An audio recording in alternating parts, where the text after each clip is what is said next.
प्रिय भक्तजनों, आज हम आपको इस वीडियो के माध्यम से संत कबीर दास जी के लोकप्रिय दोहे अर्थ सहित हिंदी में हम आपको गाकर सुनाने वाले हैं, जो आपको सुनकर काफ़ी आनंद मिलेगा।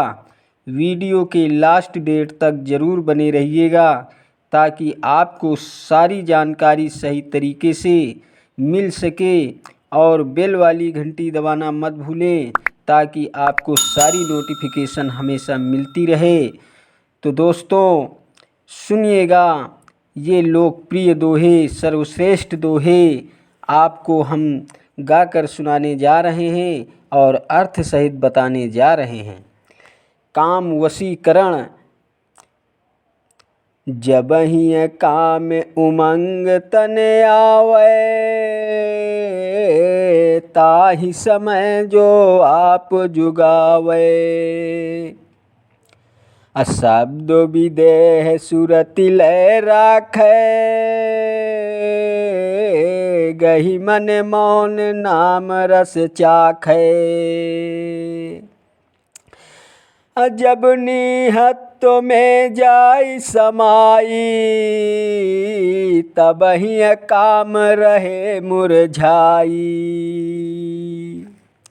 काम को वश में करने का उपाय बताते हुए सद्गुरु कबीर साहब जी कहते हैं कि जब काम उमड़ कर शरीर में आए हो, उस समय जो अपने आप को बचाए तो पूर्णतया सावधान होकर ज्ञानपूर्वक उपाय से बचाएं। उसके लिए वो स्वयं के विदेह आत्मस्वरूप पर अपनी सूरत ले जाकर रखें, यह जानकर कि मैं देह नहीं हूँ बल्कि शुद्ध चैतन्य आत्मस्वरूप हूँ का ध्यान करें, और मन तक मौन स्थिति को प्राप्त कर उस ध्यान की अवस्था में सद्गुरु के सत्य नाम का अमृत रस चखें।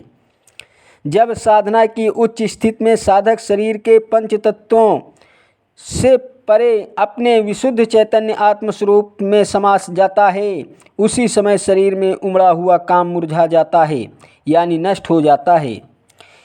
कामाग्नि शरीर में ही उत्पन्न होती है और शरीर द्वारा ही भोगी जाती है। स्वयं को देह जानकर ही अज्ञानी मनुष्य भोग विलास में प्रवृत्त होता है। जब वो यह जान लेगा कि यह दिखाई देने वाला जड़ देह नहीं बल्कि विदेह अविनाशी चैतन्य एवं शाश्वत आत्मा है, तब वो इस काम से पूर्णतया मुक्त हो जाएगा। काम को वश में करने के लिए मन को पूर्णतया शांत करके सद्गुरु द्वारा प्रवृत्ति नाम ज्ञान की विधि पूर्वक साधना करते हुए अपने आत्मस्वरूप में स्थित होना चाहिए। कामदेव लुटेरा है, काम पर बल अति भयंकर महादारुण काल हो। असुर नर मुनि गण यक्ष गंधर्व, सबहि कीन बिहाल हो। सबहि लूटे बिरले छूटे, ज्ञान गुण जिन दृढ़ गहे। गुरु ज्ञान दीप समीप, सतगुरु भेद मार्ग तिने लहे। देह में उमड़ने वाला विषय काम अत्यंत बलवान, बहुत ही भयंकर और महाकठोर निर्दयी काल रूप है। उसने देवता, राक्षस, मनुष्य, मुनिगण, यक्ष एवं गंधर्व आदि सभी को व्याकुल किया हुआ है। उसने सबको लूटा है। वो बिरला संत साधक ही उसके बंधन से छूट सका है, जिसने सत्य, क्षमा, धैर्य और विवेक आदि ज्ञान गुणों को दृढ़तापूर्वक ग्रहण किया है, और सद्गुरु के ज्ञान के उपदेश के अनुसार जिसने जीव से लेकर परम पिता परमात्मा एवं जड़ चेतन तक के भेद को जान लिया और वो सद्गुरु के बताए हुए उस ज्ञान के रास्ता पर चला। कामदेव लुटेरे से बचने का क्या उपाय है? दीपक ज्ञान प्रकाश, भवन उजेरा करी रहो। सतगुरु शब्द बिलास, भाजे चोर अंजोर। जब जो शांत साधक अपने हृदय रूपी भवन में ज्ञान दीपक का पुण्य प्रकाश किया रहता हो, उस सद्गुरु के सार शब्द के आनंद में सदैव मग्न रहता हो, उससे डर कर कामदेव रूपी चोर भाग जाता है। अनल पक्षी का दृष्टांत क्या है? गुरु कृपा सो साधु कहावै, अनल पक्ष होय लोक सिधावै। धर्मदास यह परखो मानी, अनल पक्ष गम कहो भखानी। गुरु की महान कृपा से साधु कहलाता है। संसार में विरक्त साधु के लिए गुरु कृपा से बढ़कर इस संसार में कुछ भी नहीं है और वो अनल पक्षी के समान होकर सत्यलोक को जाता है।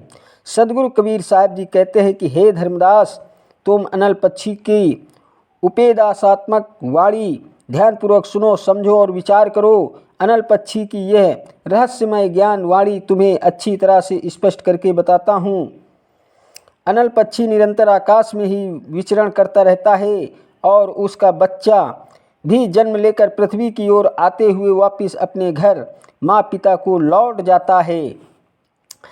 अनल पक्ष जो रहे आकाशा, निस दिन रहे पवन की आशा। दृष्टि भावति निरति विधि ठानी, यह विधि गर्भ रहे तिह जानी।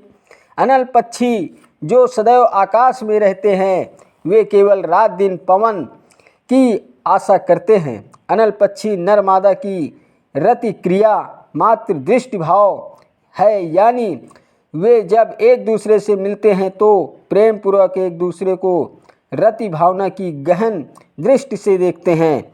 उनकी इस रति क्रिया विधि से मादा अनल पक्षी को गर्भ ठहर जाता है, ऐसा जानो। अंड प्रकाशम कीन पुनित हवा, निराधार आलम्ब ही जहवा। मारग मही पुष्ट भो अंडा, मारग मही बिरह भो खंडा। फिर वहाँ मादा अनल पक्षी ने अपना अंडा प्रकाशित किया। जहाँ पर अंडा ठहरने का कोई आधार नहीं है, वहाँ तो बस केवल निराधार शून्य ही शून्य है। आधारहीन होने के कारण उसका वो अंडा पृथ्वी की ओर नीचे गिरने लगा। नीचे आते समय रास्ते में पड़कर पूरी तरह से तैयार हो गया। रास्ते में ही वो अंडा फूट गया और उसमें से अनल शिशु बाहर निकल आया। मारग मही चसुतिन पावा, मारग माही पंख पर भावा। मही ढिगे आवा सुधि भई ताही, यहाँ मोरे आश्रम नहीं आही। नीचे गिरते समय रास्ते में ही उस शिशु अनल ने अपनी आंखें खोली तथा रास्ते में ही उसके आँख पंख निकलकर वो उड़ने योग्य हो गए। नीचे गिरते हुए जब वो पृथ्वी के निकट आया तो उसे ये होश आया कि यह स्थान मेरा आश्रय नहीं है। असुरति संहार चले पुनित हवा, मातु पिता को आश्रम जहवा। अनल पक्ष तिह नेल नयावे, अवलट चीन निज धर ही सिधावे। फिर वो अनल पक्षी का शिशु अपना चित्त संभाल कर फिर वहाँ उड़ चला जहाँ पर उसके माता पिता का आश्रम था।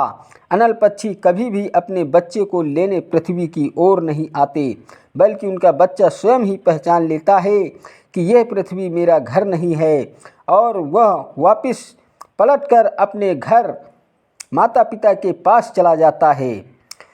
बहु पंछी जग माही रहावे, अनल पक्ष सम नाही कहावे। अनल पक्ष जस पक्ष निमाही, अवस बिरले जीव नाम समाही। इस संसार में बहुत से पक्षी रहते हैं, परंतु वे अनल पक्षी के समान गुणवान नहीं कहलाते।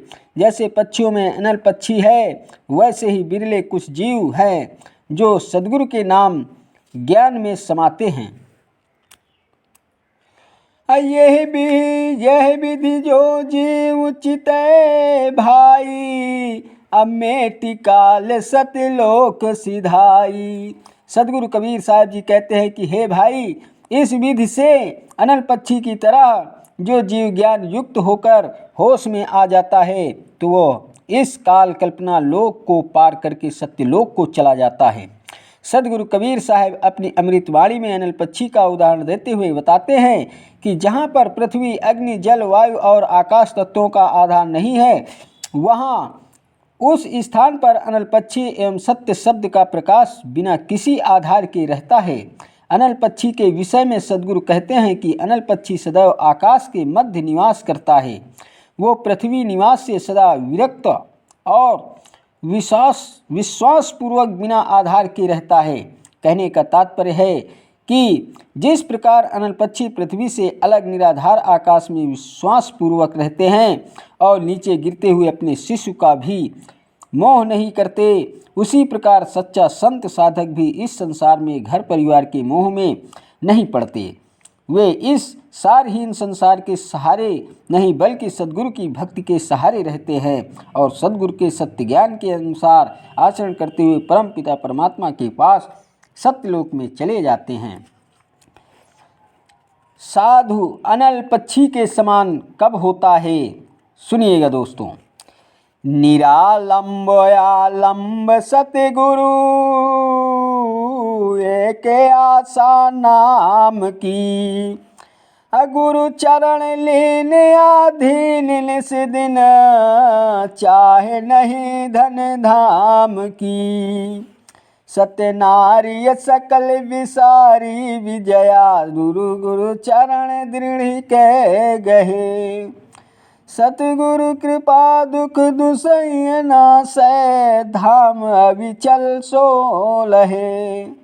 जो जीव इस संसार के समस्त आधारों को त्याग कर एक सद्गुरु का आधार और उनके सत्यनाम से विश्वासपूर्वक लगन लगाए रखें, अभिमान त्याग कर रात दिन गुरु चरणों के अधीन रहता हुआ दास भाव से उनकी सेवा में लगा रहे तथा धन, घर एवं परिवार का मोह ना रखे, पुत्र, स्त्री तथा समस्त विषयों को मन से भुलाकर गुरु चरणों को दृढ़ता से पकड़े रहे, ताकि चाह कर भी कभी उनसे अलग ना हो सके। इस प्रकार जो साधु संत गुरु भक्ति के आचरण में लीन रहता है, सद्गुरु की कृपा से उसके जीवन मृत्यु के अत्यंत कठिन दुख का नाश हो जाता है और वो साधु सत्यलोक को प्राप्त होता है। अविचल धाम की प्राप्ति किससे होती है?